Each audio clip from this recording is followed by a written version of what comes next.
Mi nombre es Jenny Martínez y, a los 27 años, pensaba que había dejado atrás mi caótico pasado, hasta que una cena tranquila con mis abuelos lo cambió todo.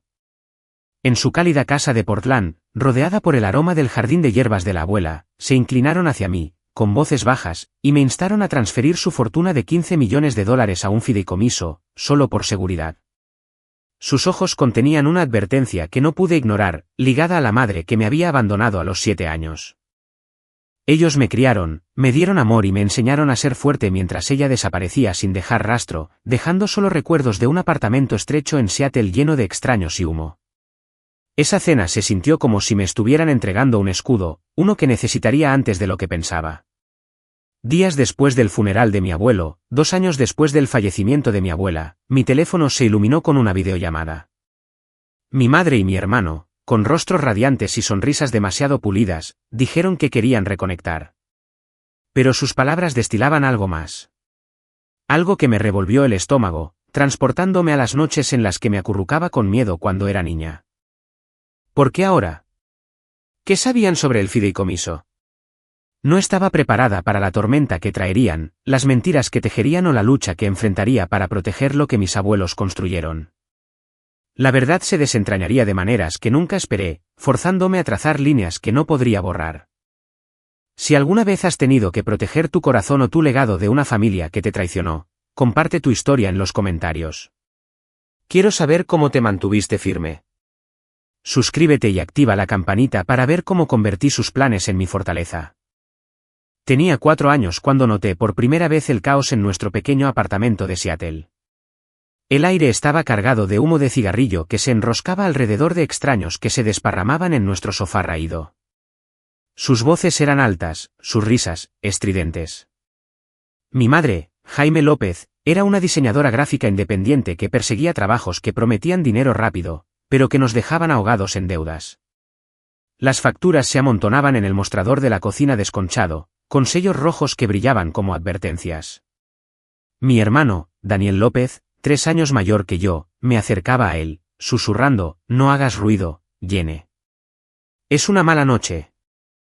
Él me enseñó a reconocer los problemas, botellas vacías tintineando en la basura, el caminar frenético de mamá cuando llamaban los cobradores, o la forma en que le temblaban las manos mientras garabateaba mentiras sobre planes de pago. Daniel era mi escudo, dándome galletas rancias a escondidas cuando mamá se olvidaba de la cena, sus ojos firmes calmando mi corazón acelerado. A los 5 años, ya conocía el ritmo de aquellas noches, portazos, discusiones que estallaban, los pasos de extraños crujiendo frente a nuestra habitación. Daniel me llevaba a nuestro pequeño espacio compartido, tarareando suavemente para ahogar los gritos, prometiendo que estaríamos bien. Pero él, bien, nunca llegó. Las fanfarronadas de mamá sobre grandes clientes se convirtieron en excusas, y el apartamento se volvió más desordenado, la nevera más vacía. Yo me aferraba a mi raído oso de peluche, al que le colgaba un ojo, preguntándome por qué dejaba que los extraños ocuparan nuestro espacio, pero apenas nos veía a nosotros. Una noche, la sorprendí llorando sobre una pila de avisos de pago vencidos, murmurando sobre empezar de nuevo. Me acerqué a ella, queriendo abrazarla, pero Daniel me agarró del brazo, negando con la cabeza. «No está bien, Jenny», dijo, su voz pequeña pero firme. A los 6 años, el caos se profundizó. Los extraños se quedaban más tiempo, sus ojos escaneando nuestras pocas pertenencias, una radio rota, una taza desconchada. Daniel comenzó a cerrar nuestra puerta con llave, enseñándome a esconder mi libro favorito, un libro de cuentos de hadas con las esquinas dobladas, debajo del colchón. Me quedaba despierta, con el corazón palpitando, escuchando la voz de mamá quebrarse mientras discutía por teléfono sobre pagos atrasados. Una vez me abrazó con fuerza, su aliento con un fuerte olor a café, prometiendo una vida mejor pronto. Sus ojos estaban distantes, como si ya estuviera en otro lugar, y sentí un escalofrío que no pude nombrar. A los 7 años, todo se hizo añicos. Una mañana de tormenta en 2005, mamá hizo nuestras maletas, con las manos temblorosas, y nos llevó en un viaje de 3 horas a la casa de mis abuelos en Portland. La lluvia manchaba las ventanas del coche mientras ella se arrodillaba, nos abrazaba y juraba en una videollamada inestable que volvería en cuanto arreglara las cosas. Me aferré a la manga de Daniel, creyendo en su voz temblorosa, pero ella desapareció. Daniel, con solo 10 años, se volvió silencioso, su rostro duro como una piedra. Cuando el abuelo James Hernández y la abuela Katie Hernández nos ofrecieron un hogar, él negó con la cabeza, diciendo que se quedaría con la familia de un amigo en Seattle. Le rogué que se quedara, con las lágrimas corriendo por mi cara, mi voz quebrándose mientras agarraba su chaqueta. Me abrazó con fuerza, prometiendo visitarme pronto.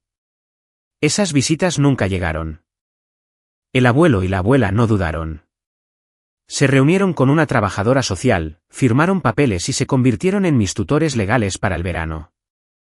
Su casa de Portland, con su amplio porche y su cálida cocina, era un mundo aparte del desorden de Seattle. Yo me sentaba junto a la ventana delantera, viendo la lluvia, esperando la llamada de mamá que nunca sonó o las visitas de Daniel que se desvanecieron. La voz firme del abuelo explicando cómo ahorraban para mi futuro y las manos suaves de la abuela enseñándome a doblar la ropa comenzaron a aliviar el dolor. Pero la cicatriz de haber sido abandonada por la madre que prometió volver y el hermano que eligió irse permaneció viva. Una herida silenciosa que me moldeó. A los 8 años, la casa de mis abuelos en un suburbio de Portland se convirtió en mi santuario. La casa estaba en una calle tranquila, su jardín trasero rebosante de las rosas y hierbas de la abuela Katie Hernández. Ella guiaba mis pequeñas manos para plantar semillas, enseñándome que las raíces necesitaban paciencia para crecer fuertes. El abuelo James Hernández, que había construido una empresa de software durante el auge tecnológico de los 90, convertía el desayuno en lecciones. Mientras comíamos avena, dibujaba el interés compuesto en servilletas, diciendo, el dinero es como una semilla, llene. Plántalo sabiamente y crecerá. Su lógica tranquila me dio una sensación de control que nunca había conocido. La escuela se convirtió en mi campo de pruebas. En la primaria local, me uní al club de matemáticas, donde las enseñanzas del abuelo me ayudaron a resolver problemas más rápido que mis compañeros. A los 10 años, ya ganaba concursos de matemáticas, con mis certificados colgados con orgullo en el refrigerador de la abuela. Ella asistía a cada evento escolar, su cálida sonrisa animándome mientras obtenía las mejores calificaciones. En su acogedora cocina, me enseñó a hacer pan, amasando la masa con cuidado, riéndose cuando la harina me manchaba las mejillas. La vida se trata de precisión y amor, decía con su voz firme. Esas tardes en el jardín, podando lavanda o cosechando tomates, me enseñaron resiliencia, un marcado contraste con la inestabilidad que había dejado atrás. La secundaria trajo nuevos desafíos. Me uní al equipo de fútbol, corriendo ejercicios en las mañanas frescas de Portland, y la camaradería alivió un dolor silencioso. El abuelo me llevaba a las prácticas, analizando mis jugadas como si fueran estrategias de negocio. Siempre planea 2 pasos por delante, me aconsejaba. Mis calificaciones se mantuvieron altas, lo que me llevó a clases de honor. Para la preparatoria, ya equilibraba el equipo de debate y la orquesta, practicando el violín en la sala de estar mientras la abuela aplaudía. Ella fomentaba mi creatividad, ayudándome a diseñar un pequeño jardín de hierbas. Cada planta era una parte de nuestro vínculo. Esos años construyeron una base, y la casa, un verdadero hogar. A los 16 años, una sombra cayó. La abuela, siempre vibrante, comenzó a cansarse rápidamente, sus pasos más lentos. Los médicos confirmaron una enfermedad grave, agresiva e implacable. Insistí en ayudar, tomando autobuses desde la escuela a Portland cada fin de semana para sentarme con ella durante los tratamientos. El abuelo caminaba de un lado a otro por los pasillos del hospital, su rostro marcado por la preocupación. La abuela se mantuvo fuerte, compartiendo historias de su juventud, bailando en los años 60, conociendo al abuelo en una feria de tecnología. Sigue aprendiendo, Jenny, me instaba, su mano frágil en la mía. Estudié en esos viajes en autobús, decidida a honrar la fe que tenía en mí. La enfermedad avanzó más rápido de lo que esperábamos. En mi último año de preparatoria, la abuela falleció silenciosamente mientras dormía, dejando un vacío que resonaba por toda la casa. El abuelo envejeció de la noche a la mañana, su mente aguda embotada por el dolor. Pasé los veranos ayudándolo, ordenando herramientas de jardín o escuchando sus historias de sus primeros días. El contacto con mi madre, Jaime, y mi hermano, Daniel, era escaso, postales descoloridas con notas vagas como, espero que estés bien, sin dirección de remitente. Las leía en mi habitación, sus palabras vacías, ampliando la brecha entre nosotros. Las solicitudes para la universidad consumieron mi último año de preparatoria. Apunté alto y fui aceptada en la Universidad de Oregón con una especialización en finanzas, un guiño a las lecciones del abuelo. Él lo celebró con una rara sonrisa, brindando con sidra espumosa. Esos años con ellos moldearon mi esencia. La calidez de la abuela me enseñó el amor. La sabiduría del abuelo me dio fuerza. Pero la pérdida de la abuela y las postales descoloridas me recordaron que algunos lazos, incluso los familiares, nunca podrían reconstruirse. 2 años después de la muerte de la abuela, durante una cena tranquila en Portland, el abuelo me llamó a un lado. El comedor brillaba bajo un suave candelabro. La mesa estaba puesta con pollo asado, brócoli al vapor y un ligero aroma a romero. El abuelo James Hernández, con el rostro surcado por el dolor pero con los ojos agudos por la determinación, habló con una voz baja y firme. «Jene, tenemos que asegurar el dinero», dijo. Con urgencia en sus palabras, me reveló su fortuna, $15 millones, construida gracias al éxito de su empresa de software en el auge tecnológico de los 90, pasarían a mí, pero solo a través de un fideicomiso. Tu madre, Jaime, y tu hermano, Daniel, han tomado decisiones imprudentes, advirtió, entregándome una carpeta con documentos legales. Describió el historial de Jaime persiguiendo empresas fallidas, acumulando deudas que nunca pagó, y la serie de negocios turbios de Daniel, siempre buscando ganancias rápidas. Vendrán a por ello, dijo, su mirada penetrante. Se me oprimió el pecho. Los recuerdos de su ausencia me dolían. Prometí proteger su legado, mi voz apenas firme. 5 semanas después, el corazón del abuelo falló. Falleció silenciosamente mientras dormía, dejando la casa de Portland en silencio, sus paredes pesadas por la pérdida. A los 20 años, estaba sola, con el peso de su fortuna ahora sobre mis hombros. Me reuní con su abogado, Brandon Rodríguez, en una elegante oficina en el centro de la ciudad. Sus paredes de cristal enmarcaban el horizonte gris de Portland. Brandon, tranquilo y preciso, me explicó los términos del fideicomiso, con cláusulas férreas diseñadas para proteger cada dólar. Tu abuelo fue muy minucioso, dijo, señalando páginas de letra pequeña.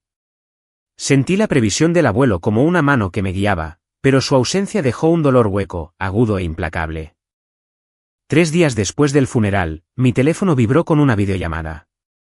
Mi madre, Jaime, apareció en la pantalla, su sonrisa demasiado brillante, su voz destilando una calidez que se sentía forzada. Jene, te hemos echado de menos, dijo, sus ojos moviéndose nerviosamente. Mi hermano, Daniel, se unió, su tono excesivamente alegre, sugiriendo una cena familiar para reconectar. Su repentino interés después de años de casi silencio se sintió como un puñetazo en el estómago. Recordé la advertencia del abuelo, y mi estómago se revolvió mientras sus palabras resonaban con el caos del que había escapado de niña. ¿Por qué ahora? ¿Sabían sobre el fideicomiso? Asentí cortésmente, ocultando mi malestar, pero su afecto pulido sonaba falso. La sospecha no me abandonaba. Las palabras del abuelo resonaban en mi mente, instándome a la cautela. Contraté a un investigador privado, pidiendo un informe financiero completo sobre Jaime y Daniel. Una semana después, me senté en el antiguo estudio del abuelo, el escritorio de roble todavía conservaba rastros del olor de su café. Mientras abría el informe del investigador, mis manos temblaban al ver las cifras. Jaime debía más de $300.000, deudas de tarjetas de crédito, préstamos impagados y un coche embargado hacía 2 años. El historial de Daniel era peor, embargos fiscales por un total de $80.000, una empresa emergente fallida con acreedores sin pagar y un historial de tratos fraudulentos señalado en su informe de crédito. La evidencia era contundente. No estaban contactándome por la familia. Estaban detrás del dinero. Me recliné en la silla del abuelo, con la ira creciendo y la traición cortando profundamente. Su videollamada, con su calidez ensayada, ahora se sentía como un plan calculado. Una máscara que ocultaba la codicia que el abuelo había temido todo el tiempo. Una semana después del funeral, abrí mi portátil para una videollamada de mi madre desde Seattle. El rostro de Jaime apareció en la pantalla, su sonrisa forzada, su voz teñida de una falsa alegría. Jene, vamos a ir a Portland, dijo, alegando un repentino deseo de reconectar. Daniel estaba sentado a su lado, su expresión calculada, proponiendo una cena familiar para recuperar el tiempo perdido.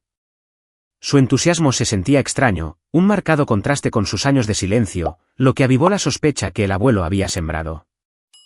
Acepté, manteniendo un tono neutral, pero mi mente corría mientras preparaba la casa de Portland, desempolvando la sala de estar y poniendo la mesa del comedor con esmero. Llegaron la noche siguiente. Jaime con una blusa impecable, Daniel con una camisa planchada, ambos con pequeños regalos, una botella de vino y una caja de bombones. Durante la cena, salmón a la parrilla, ensalada fresca y espárragos que yo había preparado, la conversación comenzó de manera ligera, pero sus preguntas pronto se volvieron inquisitivas. ¿Cómo está la casa?, preguntó Jaime, sus ojos recorriendo las paredes como si estuviera tasándola. Daniel se inclinó, preguntando por los viejos documentos de negocios del abuelo, fingiendo nostalgia por las historias de su empresa. Mantuve mis respuestas cortas, mi pulso acelerándose, notando cómo sus miradas se desviaban constantemente hacia la puerta cerrada del estudio. El aire se volvió denso con una intención no expresada, sus sonrisas desvaneciéndose en algo más afilado. Más tarde esa noche, no pude dormir. Escuché pasos suaves en la planta baja, el crujido de una tabla del suelo. Bajé las escaleras sigilosamente, con el corazón palpitando, y abrí la puerta del estudio. Allí estaba Daniel, revolviendo los cajones del escritorio del abuelo, con papeles esparcidos. Jaime estaba cerca, sosteniendo una linterna sobre una carpeta, su rostro iluminado por el haz de luz. Encendí la luz, mi voz cortante. ¿Qué estáis haciendo? Se quedaron helados, las manos de Daniel en el aire, la sonrisa de Jaime desapareciendo.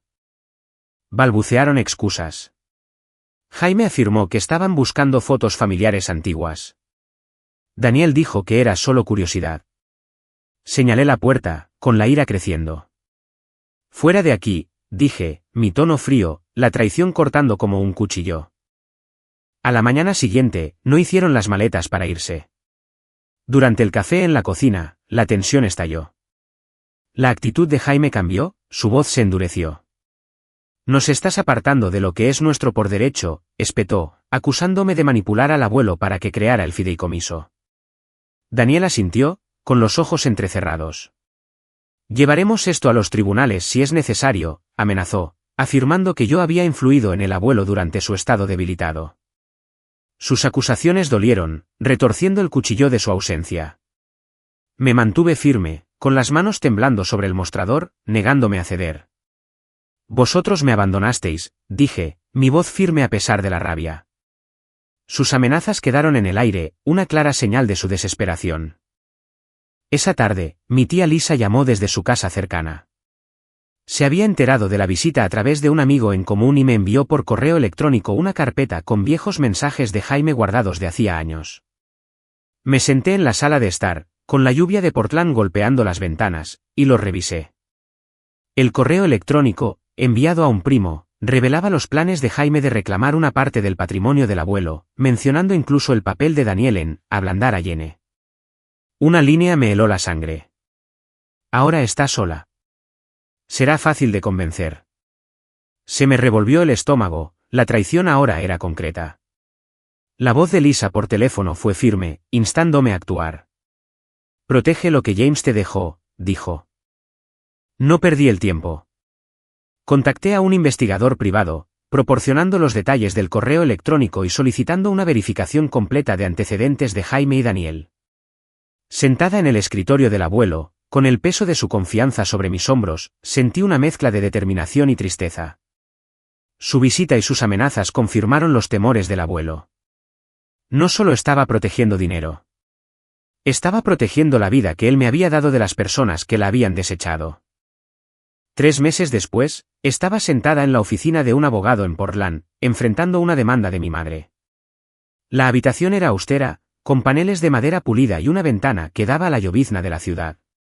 Brandon Rodríguez, el abogado de mi abuelo, revisó los documentos, con el ceño fruncido.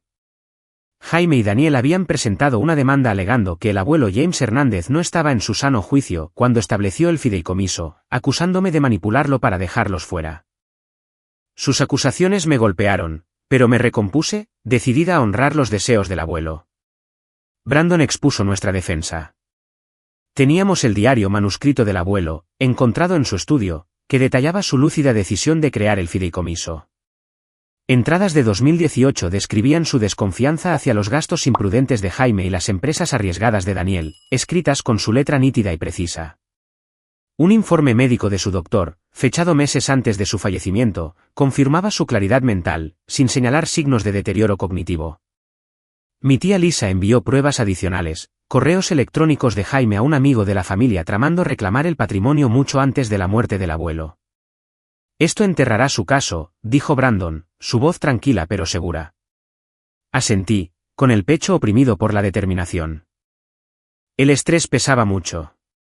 Las pesadillas de mi infancia, las ausencias de Jaime, la indiferencia de Daniel, regresaron, despertándome en un sudor frío. Comencé terapia con Elise Martínez, una consejera en el centro de Portland. Su oficina, llena de libros y con una iluminación suave, se convirtió en un refugio. Elise me ayudó a procesar la traición, guiándome a través de ejercicios de respiración cuando el pánico aumentaba. Ya no eres esa niña asustada, dijo, su tono firme. Exploramos mis sueños, recuerdos de esconderme bajo las mantas mientras el caos se arremolinaba. Cada sesión reconstruía mi fuerza, preparándome para la lucha que se avecinaba. El juicio llegó rápido. En el tribunal de Portland, una sala fría y cavernosa, Jaime y Daniel se sentaron frente a mí, con los rostros serenos pero los ojos duros. Su abogado argumentó que merecían una parte, afirmando que el dolor del abuelo por la muerte de la abuela Katie había nublado su juicio. Me senté rígida, con las manos entrelazadas, mientras Brandon presentaba nuestras pruebas. La entrada del diario silenció la sala. Las palabras del abuelo resonaban con su amor por mí y su temor a los motivos de Jaime. El informe médico desmanteló sus afirmaciones de fragilidad mental. Los correos electrónicos de Lisa, proyectados en una pantalla, expusieron los planes calculados de Jaime, sus propias palabras la traicionaron. La mirada de la jueza se agudizó, su pluma moviéndose rápidamente. La compostura de Jaime se resquebrajó. Le susurró a Daniel, con el rostro sonrojado, mientras su abogado se apresuraba. Sentí una pizca de lástima, rápidamente ahogada por el recuerdo de sus amenazas en la cocina. Las palabras de Elise resonaron en mi mente, fortaleciéndome. El juicio se extendió durante días, cada momento agotador pero clarificador. Testifiqué sobre la confianza del abuelo en mí, sus lecciones sobre finanzas, su elección deliberada de proteger la fortuna. Mi voz vaciló pero se mantuvo firme, impulsada por su memoria. El último día, la jueza emitió su veredicto. El fideicomiso se mantenía intocable, cada dólar asegurado como el abuelo había querido. Las reclamaciones de Jaime y Daniel fueron desestimadas, sus acusaciones, infundadas. Exhalé, una oleada de alivio inundándome, aunque la victoria se sentía agridulce. El tribunal se vació, pero me quedé, aferrada al diario del abuelo, sus páginas un recordatorio de su fe en mí. Las sesiones con Elise me habían armado de claridad, ayudándome a enfrentar el juicio sin quebrarme. No solo había protegido el dinero, sino la vida que el abuelo construyó para mí, un legado más fuerte que sus mentiras. Un año después del juicio, estaba de pie en el jardín de mis abuelos en Portland, reflexionando. Las rosas que la abuela Katie había plantado florecían, de un rojo vibrante, su aroma mezclándose con la tierra húmeda. La victoria en el tribunal había asegurado el fideicomiso del abuelo James, pero el peso de la traición familiar persistía. Las noticias llegaron a través de un amigo en común, Jaime y Daniel se habían hundido en la ruina financiera. El Servicio de Impuestos había iniciado una investigación sobre sus declaraciones, descubriendo años de deducciones fraudulentas e ingresos no declarados. Siguieron multas cuantiosas, y las demandas civiles de los acreedores se acumularon, despojándolos de lo poco que les quedaba. Su caída, aunque esperada, no me trajo satisfacción, solo una confirmación silenciosa de las advertencias del abuelo. Decidí cortar todo contacto con ellos. No más llamadas, no más correos electrónicos, ningún contacto. La decisión no fue fácil. Una parte de mí lamentaba la familia que una vez había esperado tener. Pero sus acciones, conspirando, amenazando, mintiendo, dejaron claro que nunca cambiarían. Bloqueé sus números, borré sus mensajes y dejé que el silencio reemplazara el caos que traían. La casa de Portland, que una vez fue un campo de batalla para su codicia, volvió a ser mi santuario. Sus paredes resonaban con las lecciones del abuelo sobre proteger lo que importaba. Con el fideicomiso seguro, quise honrar el legado de mis abuelos más allá de simplemente preservar la riqueza. Fundé un fondo de becas para niños abandonados por sus familias, nombrado en honor al abuelo James y la abuela Katie.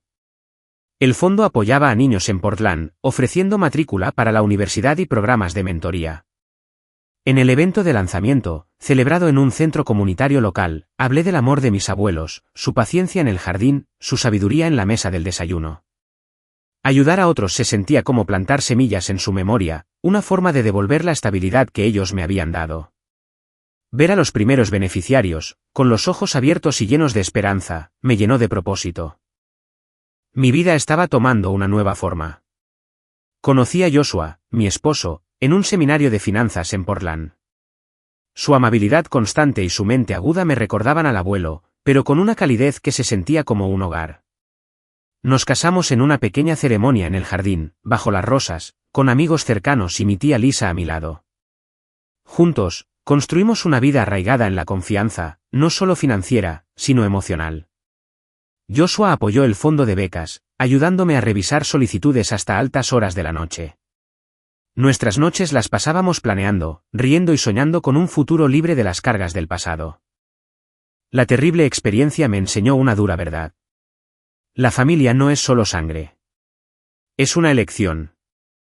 Jaime y Daniel eligieron la codicia sobre la conexión, abandonándome mucho antes de que existiera el fideicomiso. El abuelo y la abuela me eligieron a mí, criándome con amor y previsión. Su fideicomiso no era solo dinero. Era un escudo, una lección sobre establecer límites. Aprendí a protegerme, no por egoísmo, sino para preservar la vida que ellos imaginaron. De pie en el jardín, sentí su presencia en las rosas, la fuerza silenciosa de su legado guiándome hacia adelante.